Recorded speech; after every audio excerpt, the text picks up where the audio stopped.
Assalamu alaikum, this is Maria Zulfikar welcoming you all to the English news from Btv-Chattogram. Let's begin with the headlines. ECNEC approves 18 projects worth over 16,000 crore Taka.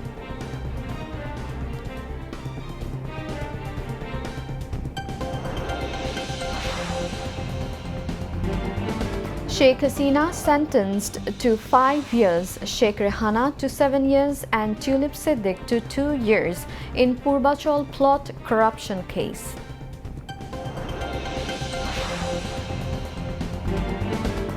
BNP chairperson Begum Khaleda Zia's physical condition remains unchanged. Local and foreign doctors trying best for her betterment.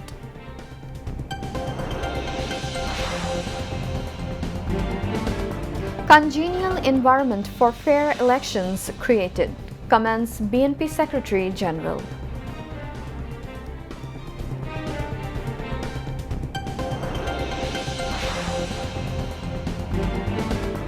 First day of testimony completed against Hassanul Haq Inu in 8 cases during July uprising. Next testimony tomorrow.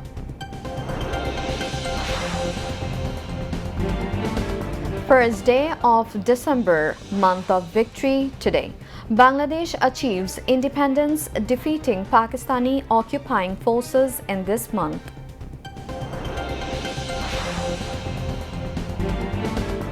Establishment of two-state solution only way to resolve Palestine-Israel conflict, says Pope Leo.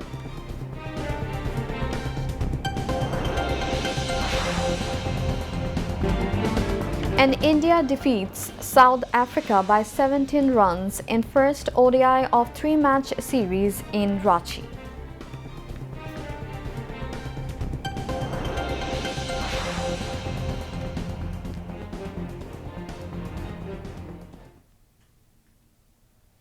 Viewers, those were the headlines. Now moving on to the details. The Executive Committee of the National Economic Council (ECNEC) has approved 18 projects with an expenditure of 16,032 crore 77 lakh Taka. This approval has been given at a meeting held today at the NEC conference room in Sherebangla Nagar in the capital today. The meeting was presided over by Chief Advisor and ECNEC Chairperson Professor Muhammad Yunus. Members of the Advisory Council, members of the Planning Commission and secretaries concerned were present at the meeting. Of the total project expenditure, government funding has been set at 10,101 crore 10 lakh Taka. Foreign loans at 5,609 crore 70 lakh Taka, while the organization's own funding at 379 crore 31 lakh Taka. Among the 18 approved projects, 13 are new, while 5 are revised ones.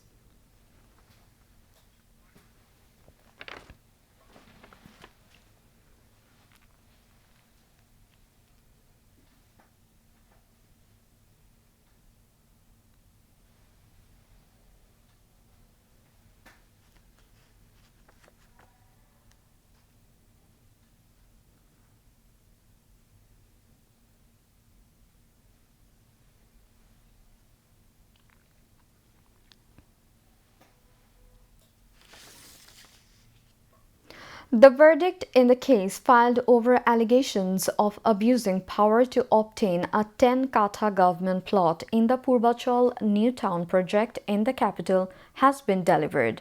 Today, Judge Robiul Alam of Dhaka Special Judge Court 4 has sentenced fascist Sheikh Hasina to 5 years in prison, her sister Sheikh Rehana to 7 years in prison, and her daughter, British MP Tulip Siddiq, to 2 years in prison. According to the charge sheet, the case was filed on January 13 this year by Anti-Corruption Commission's Deputy Director Salahuddin, alleging that Sheikh Rehana Rehana obtained a 10-katha plot in the Purvachal New Town project through abuse of power and irregularities. After the investigation on March 10, 2 additional accused were added and a charge sheet was submitted against a total of 17 individuals. On July 31, Judge Robiul Alam Taka framed accused in 3 cases and ordered the trial to begin. In this case, 32 witnesses testified before the court. Across 4 plot-related corruption cases, Hasina has been sentenced to a total of 26 years of rigorous imprisonment. Earlier, on November 17, the International Crimes Tribunal sentenced fascist Hasina to death on charges related to the July uprising massacre. During her 16 consecutive years in power, fascist Sheikh Hasina not only eliminated opposition politics but also devastated the country's financial sectors. Through her family members and Awami League leaders, she allegedly laundered thousands of crores of Taka abroad and plundered the nation's resources. Among the corruption cases that began after her fall from power, the plot scam case is one of the most prominent. In this case, a total of 17 people, including Hasina, Rehana and their children, have been charged. Former UK Labour Party Minister Tulip Rizwana Siddique has been accused of using her influence to secure plot allocations in the names of her mother Sheikh Rehana, brother Radwan Mujib Siddique and sister Azmira Siddique. The allegation against the accused is that despite owning property in Taka, they concealed that information and obtained a 10-katha plot in the Purvachal New Town project.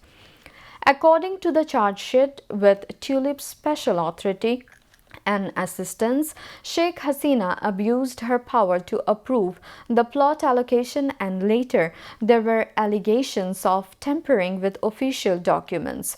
Following the death sentence in a crimes against humanity case, Hasina has been sentenced to a total of 26 years of rigorous imprisonment across 4 plot-related corruption cases.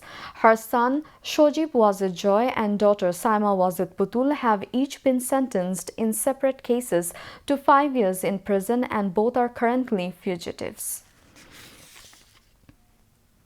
Doctors have said although the physical condition of BNP chairperson and former Prime Minister Begum Khaleda Zia has improved slightly, she is still not out of danger. She remains under close observation in the HDU, which provides ICU-level care. Her medical team, sources said, she has not yet reached a condition suitable for being taken abroad. Yesterday, she was able to make slight movements on her hospital bed and responded during a conversation. However, she is still not in a condition to take normal food. Doctors said due to kidney complications, fluid retention in the body, and breathing difficulties, they have to proceed with extreme caution in coordinating her treatment.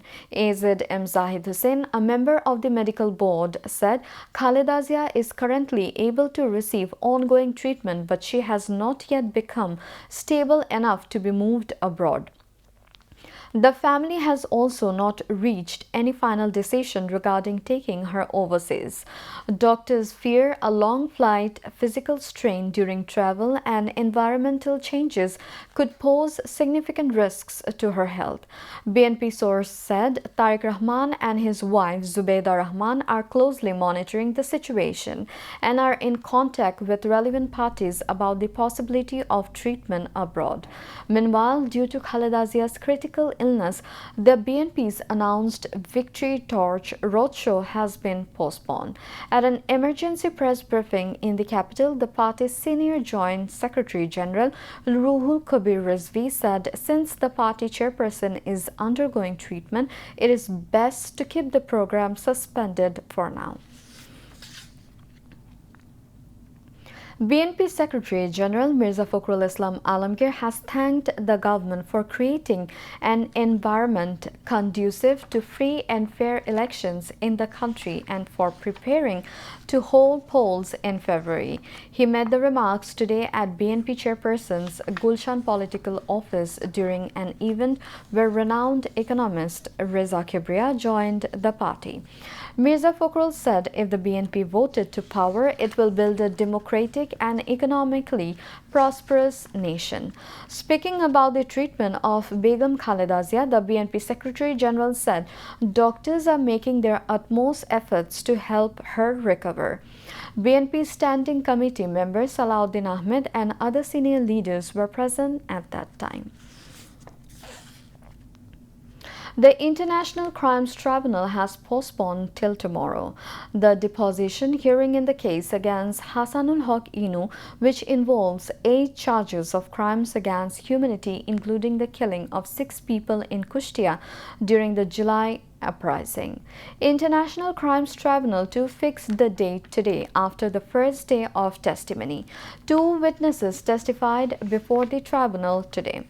The tribunal recorded the statement of the first witness, July fighter Raizul Haq, and the second witness, Caesar least witness prosecutor Tanvir Hussain Johar. Tribunal 2 yesterday rejected an application seeking a review of the order framing 8 charges, including the killing of 6 people in Kushtia during the July movement against Hassanul Haq Inu. In their petition, the defense questioned the legitimacy of the July uprising and the current government's lawmaking authority. Chief Prosecutor Muhammad Tajul Islam termed such arguments tantamount to contempt of court and sedition during the hearing. According to the 39-page formal charge, testimonies from 20 witnesses will be recorded. Earlier in the morning, Hassanul Haq Inu was produced before the tribunal. December, the month of victory, has begun. The unforgettable and glorious final victory of the Liberation War, the greatest achievement of the Bengali nation, came on the 16th of this month. On this day in 1971, Bangladesh emerged as an independent state in the global map. The Bengali nation dreamed of social, political, and economic liberation. And with the goal of realizing this dream in mind, the freedom fighters attacked the invading forces to protect the country. The valiant people of the country liberated the country that day from the clutch of Pakistani rulers to a 9-month-long bloody war of independence. Now, international news.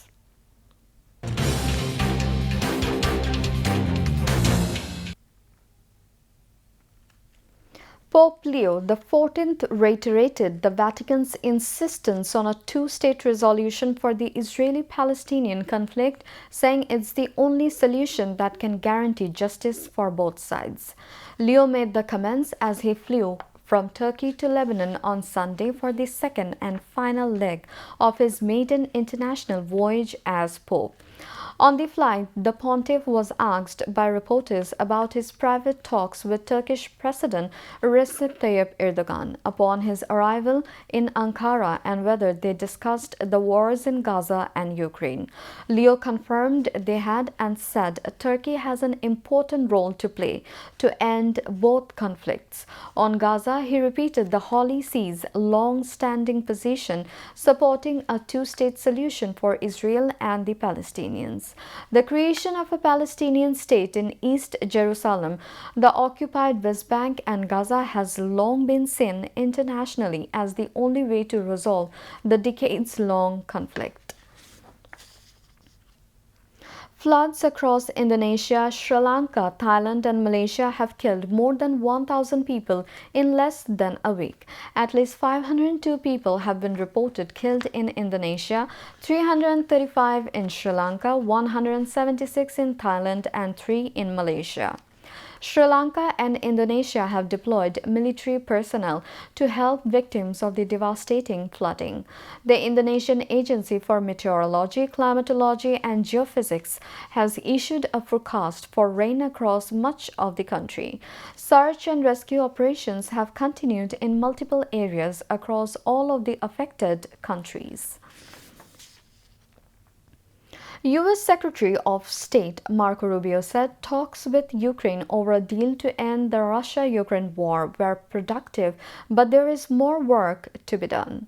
The talks held in Florida were attended by a Ukrainian delegation led by National Security Council Secretary Rustem Umerov, Ukraine's new chief negotiator.